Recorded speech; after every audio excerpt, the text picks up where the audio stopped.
There will be a video tomorrow, it seems like, right here. Deeper dive into Braum's kit and more information on his gameplay. Be sure to check out Champ Introduction July 10th on the YouTube channel. Yeah, I probably won't cover that. So that was a fucking lie. Braum deserves better. Okay, so I watched my video back and nearly died of cringe because I got hit with the reveal out of left field and I didn't take the time to organize my thoughts and was pretty much half awake when it happened. I was kind of lamenting the fact that all this time went into my theory vid, but again, Braum deserves better. And to be completely clear, talking about from me, I think the 2X devs are doing a great job, but in the spirit of them taking feedback and us building the game together, I figured I'd rip them a new one. No, just kidding. But I figured we should do a breakdown of Braum in a more thought out way and go piece by piece. And I wanted to do a better job of just giving them feedback because yesterday's video was not up to the nugieboy standard. I considered deleting it. I will leave it up so you can go laugh at it. Also, I had that godlike thumbnail. So yeah, it's staying. So I figured we should put some respect on his name and cover Uptosnuff, Steve Bankert, the game designer of Braum. I wasn't familiar with their game, but it seems like they used to be a Street Fighter League competitor during the SF5 days, and they used to play Nikali and Akuma. Don't know much about Nikali, but I do know Akuma is brawlic AF. Seems like a perfect fit for Braum. But yeah, I mean, he was a Street Fighter League competitor. I'm told he beat Mago and Evo. So yeah, pretty sweaty. Looks like Braum's in good hands. During this introduction, they show off this artist working at a 3-monitor station, pretty based, just like me. We get a look at the poros on the right. I think this is during the ult. If you look down on the tablet, you can see a sneak peek at Braum's palettes. I don't quite see a reference like the Yasuo, Akuma, or Ahri Morrigan, but I'm pretty sure we'll see one. And if you look on the left, you'll see something you'll never ever want to see ever again. And one last thing about Steve, Sajam, you look great with glasses, man. All right, now it's time to talk about the actual character, Braum, part of the Freljord. But first off, they define Braum as a character with armor moves, and his defining characteristic is his shield buff called Unbreakable. And to unlock this, basically Braum needs to use certain special moves to get it. They show this off by him doing this YOLO forward advancing move. I really hope this move is unsafe on block because I've been dealing with some of these spaced out safe on block special moves for quite some time, and I'm dealing with it in Street Fighter 6 right now, and it's freaking annoying. Basically, when Braum lands a special move that buffs his shield, it gains a hit of armor. So they make it sound like he only gets armor when he has the ice buff, which is pretty reassuring. Now the problem is it's hard to make it go away. So it seems like it doesn't go away on a random hit. You have to get a knockdown.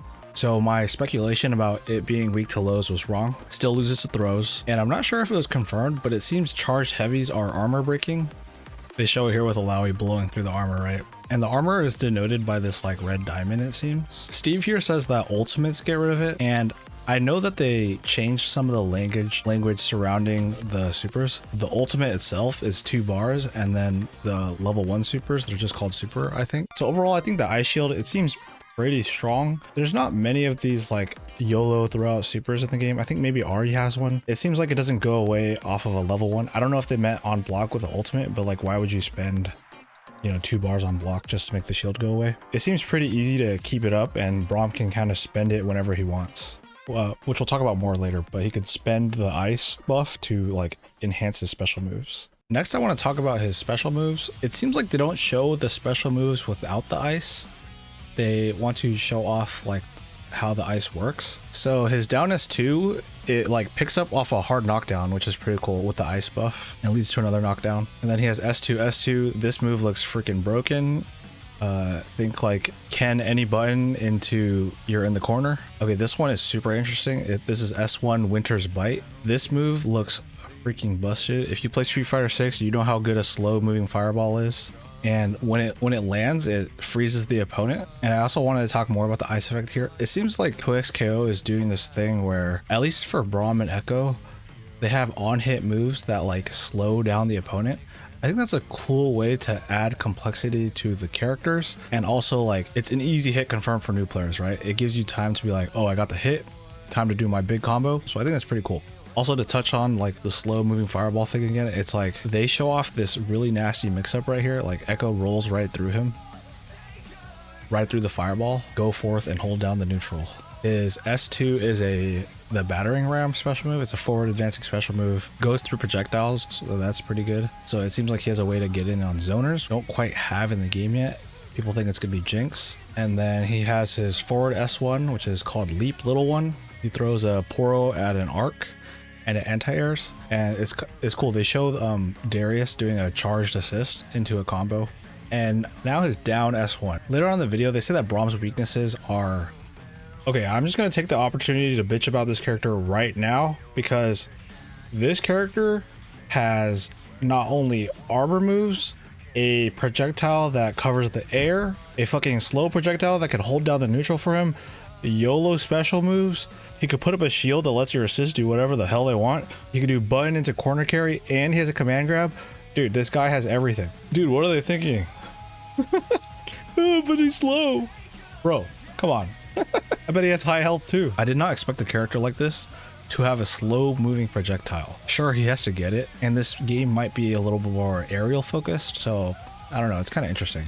And then he has his ultimate, this Poro snacks move, where he feeds the Poro. Pretty cool. It's a reversal. It seems like they don't show his other supers. I guess they show it off in the trailer, but they don't really explain it. And then he has some target combos, which is kind of interesting. You just double tap heavy or heavy forward, and I just wonder how this will interact with the auto combo fuse.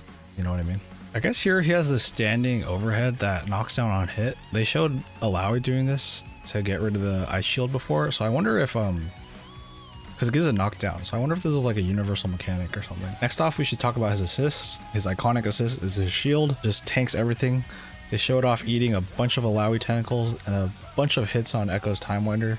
So yeah, you just gotta break through it. But the problem is, like, if you have an assist backing him up, it lets the assist like come in for free. You could just hold forward. Like, what are you gonna do? Another cool thing that I noticed about the shield is that it's freaking huge, right? It just blocks the screen. It's kind of hard to see what's going on. Sure, it's not moving and stuff, but like if you're not paying attention, Yasuo passed through here and I couldn't even see. I got hit, right? The handshake tag like slowdown will probably make the mix up less crazy. You know, he just got a free tag in right there. I think one of the weaknesses of this Yasuo assist is like maybe you could hit him out of it. I'm not really sure, but being able to freely tag in Yasuo and put him behind the character is pretty nasty. But he also points out that like Braum's weakness is that the shield is like useless if you don't have an assist, right? So if you get a character down, Braum has to take riskier options. So I wonder if he's not as brawlic as I initially thought. Again, he like lacks mobility. Maybe his neutral's not that great. He's also really tall, so I wonder if it'll be easier to hit him with like instant overheads if that kind of stuff's in the game. I think it's really cool that they're like really driving home the point that he's meant to be part of a team, which is cool because it fulfills his like support role in League, right? His other assist here is the tackle. I mean, it's not that like fancy. It seems pretty standard at this point, right? If it's the same as his special, it goes through projectiles, so it's probably useful for like getting through zoning. But I did want to point out, we have Ahri as a point character doing a dope combo, and then Braum does his assist, gets a wall bounce. And I thought this was kind of interesting because Braum like dashes up and then he walks back to do the combo. So I wonder if you have to like space yourself to land this. You know, I'm just thinking if this is like one of the ways of how they're integrating execution difficulty to the game, because you know the game doesn't have motion input, so they're trying to like be really creative with how they make combos harder, if that makes sense. And then they start to talk about team building. I thought this was really cool because they suggest how you should use him with other characters, right? Like I mentioned before, you could put up the shield and Yasuo can pass right through it. And then you can also like put him with Illaoi to set stuff up. She can set up a bunch of tentacles. And yeah, I think the Illaoi Braum team might be really, really hard to fight against. Just two of these big busted characters beating the crap out of you. It's going to be really scary. Cool part of team games is the team building, obviously, but a new player might not know what order to play them in, right? Say, for example, I'm looking at this Dragon Ball Fighter screen and I'm thinking about like which of the 3 Gokus I want to pick. What order am I supposed to put them in? So I think it's really cool that they just outright say, this is how we designed the character and we suggest you use them this way. Obviously, you don't have to do it this way, but this is the ideas that we thought of. Go crazy. So I just want to cover some things that I didn't get to say in the other video now that I've kind of slept on it. I didn't realize it. This looks like a unique animation. I don't know if this is for the trailer, but one of the biggest things I want for 2XKO is to have like unique character interactions in the game. They're really cool in Third Strike. They used to be in the old Guilty Gear games. I think they're just really cool.